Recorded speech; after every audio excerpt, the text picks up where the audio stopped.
महाराष्ट्र शासनाच्या महसूल विभागानं एकूण जे गावठाण आहे त्या गावठाणाच्या परिसरातल्या 200 मीटर अंतरावरच्या सर्व एकूण जी काही सगळी आपली जमीन असेल त्या जमिनीला सुद्धा बिगर शेती करण्याबद्दलचा एक महत्त्वपूर्ण निर्णय घेतला होता।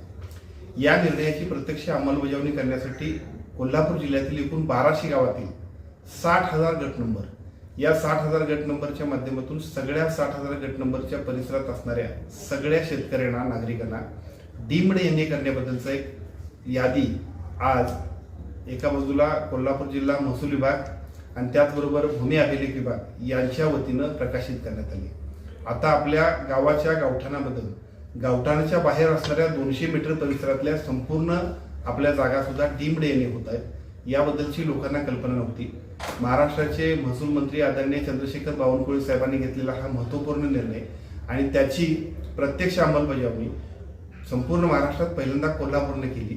आता गाव पातळीवरती तलाठ्यांनी सुद्धा आपला 200 मीटर परिसरामध्ये गावठाणवाढ झालेल्या सगळ्या क्षेत्राची यादी त्या सगळ्या गावांना पाठवायची आहे। त्याचबरोबर तिथल्या तलाठ्यांनी सर्व या एकूण 60,000 गट नंबरच्या सर्व तिथल्या सगळ्या जे नागरिक असतील त्यांना नोटीस पाठवून तुम्ही बिगर शेती करून घ्या अशा पद्धतीचं पत्र द्यायचं आहे आणि डीम्ड एनए त्यांना करून घ्यायचं आहे।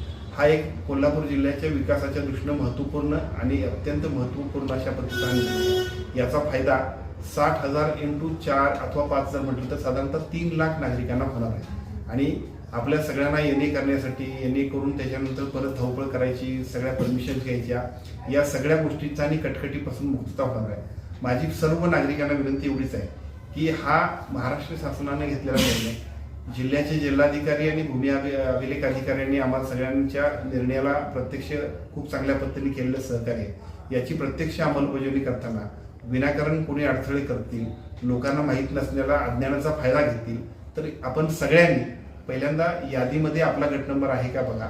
यादीमध्ये गट नंबर असल्यानंतर तुम्हाला तलाठ्यांकडून नोटीस येईलच, पण नाही आली तरी सुद्धा तुम्ही 200 मीटरच्या अंतरावरती असाल, 200 मीटरच्या आतमध्ये गावठाणापासून, तर तुमच्या सगळ्यांना डीम्ड एनए महाराष्ट्र शासनाने केला आहे। अतिशय चांगला निर्णय आणि त्याची प्रत्यक्ष अंमलबजावणी महाराष्ट्रात पहिल्यांदा कोल्हापूर जिल्ह्याने केली।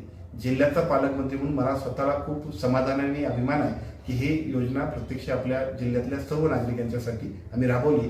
याचा सर्व फायदा, सर्व लाभ सर्व नागरिकांनी घ्यावा अशी विनंती या निवेदनाच्या माध्यमातून मी करतो। याच्यापूर्वी अतिक्रमण कायम करण्याबद्दलचा एक जीआर केला आहे, परंतु त्या जीआर नंतर काही कोर्टात आणि हायकोर्टात सुद्धा बरेचसे काही याच्याबद्दल उलटे सुलटे निर्णय घेतले। निर्णय जरी झाले तरी राज्य शासनानं या सगळ्या नागरिकांना 2013 पर्यंत ज्यांचे अतिक्रमण झाले अशा सगळ्यांना आपण त्या ठिकाणी त्या जागा त्यांच्या